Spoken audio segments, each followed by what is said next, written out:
Zama, 202 BCE, the grand finale of a war that had already lasted long enough to traumatize 2 generations. For Rome, Hannibal Barca was not just an enemy commander, he was a recurring natural disaster with better logistics. He crossed the Alps with elephants, wrecked Roman armies, and turned Cannae into a permanent national shiver. If Roman parents wanted their children to behave, they probably did not threaten no dessert, they threatened Hannibal. But Rome did not collapse. That is the hidden engine of this story. The Republic absorbed losses that would have ended most states, kept recruiting, kept taxing, kept marching, and kept debating in the Senate with the confidence of people who were frightened but stubborn. Over time, strategy evolved. Avoid giving Hannibal perfect conditions, pressure his allies, and fight where Carthage was stretched thin. Enter Publius Cornelius Scipio, later called Africanus because the man who solved the Hannibal problem is awkward on statues. He smashed Carthaginian strength in Spain, then made the bold move that changed the map. He invaded North Africa in 204 BCE. Suddenly, Carthage faced a homeland emergency. Hannibal, after roughly 15 years campaigning in Italy, was recalled home. That recall matters enormously. In Italy, Hannibal had initiative, psychological momentum, and familiar operational rhythms. In Africa, he had less room, less time, in a city demanding immediate results. So Zama is not merely great general versus great general. It is a final exam after years of adaptation, attrition, and political willpower. By the time both armies assembled, the question was simple and brutal. Which system had learned faster, and which one could prove it immediately? In other words, Zama begins long before the first spear is thrown. It begins in spreadsheets, shipyards, alliances, recruitment roles, and the Roman habit of refusing to stay beaten. Scipio's edge was not only Roman drill, it was coalition warfare done correctly.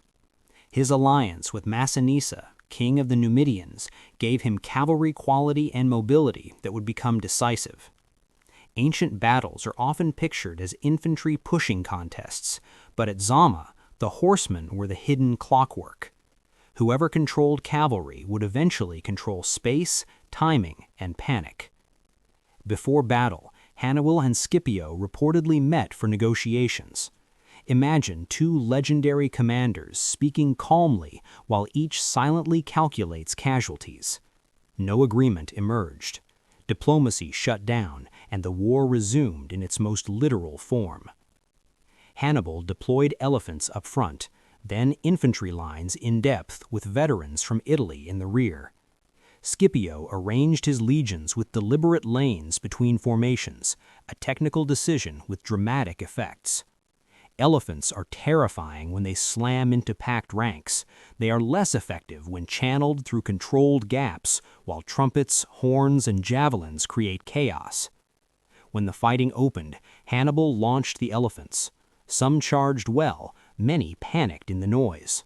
Several drifted off target, and some disrupted friendly positions. The opening punch that should have cracked Roman morale became jagged and partial. Scipio's troops, prepared for exactly this scenario, absorbed the shock better than Carthage needed them to. Then cavalry clashed on the wings. Roman and allied horse, especially Numidians under Masinissa, drove Carthaginian cavalry from the field. But pursuit removed them temporarily from the center fight. That created the core tension at Zama. Could Hannibal's infantry break Rome before Scipio's cavalry returned? Hannibal still had dangerous veterans, but Scipio had prepared practical answers in advance, not just brave speeches. That is why the opening phase matters so much. It reveals 2 different military philosophies colliding, one relying on shock and experience, the other on preparation, spacing, and coalition timing. In the center, the battle became brutally personal. This was not a clean cinematic sweep. It was layered, grinding violence where discipline mattered more than speeches. Hannibal's forward troops engaged first, and Roman units had to fight through repeated resistance rather than one collapsing line. Dust, heat, and noise made command hard. Orders moved slowly. Fear moved fast. As pressure mounted, Roman cohesion wavered in places, but Scipio preserved structure by adjusting frontage and maintaining momentum without total disorder. That mattered when Hannibal committed his veterans from Italy, the hardest troops on the field. These were men forged by years of campaigning against Rome at full strength. They were seasoned, stubborn, and very difficult to intimidate. For a crucial stretch, the outcome was still open. Hannibal's rear line held firm. Roman infantry could not simply roll forward. If this had stayed a pure frontal contest, Carthage might have forced a bloody stalemate, perhaps worse. But Zama was never just frontal collision, it was a timing contest.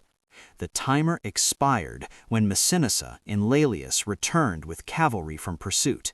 They struck Hannibal's army from behind, while Roman infantry pressed from the front. In ancient warfare, front and rear pressure is catastrophic. Formations lose maneuver room, communication fails, and local panic becomes systemic collapse. Once lines buckle under two-direction compression, recovery is rare. At that point, Carthaginian resistance fractured. Many fought hard, many were cut down while disengaging, many were captured as formations dissolved. Hannibal escaped, but his army did not.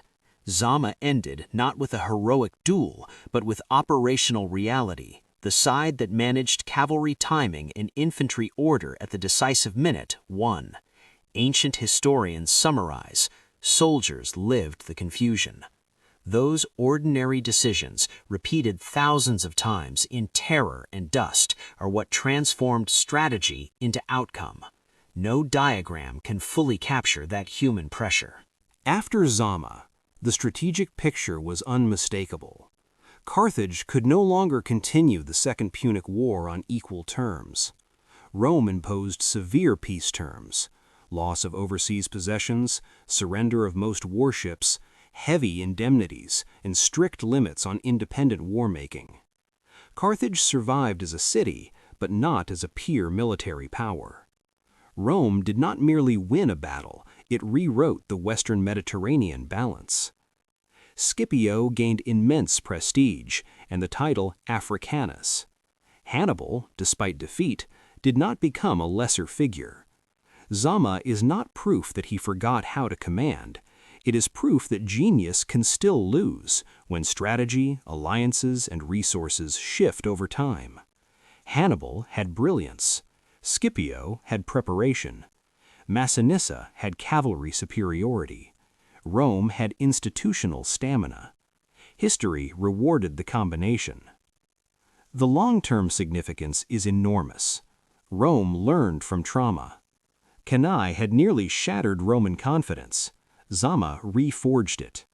The Republic emerged convinced that persistence plus adaptation could defeat even the most gifted opponent. That mindset shaped Roman expansion for generations. Scholars still debate the exact battlefield location near references to Nodagata in ancient sources, because ancient history never misses a chance to preserve one argument forever. But the consequences are clear. Zama closed the era when Hannibal could threaten Rome directly, and opened the era when Rome projected power with growing certainty.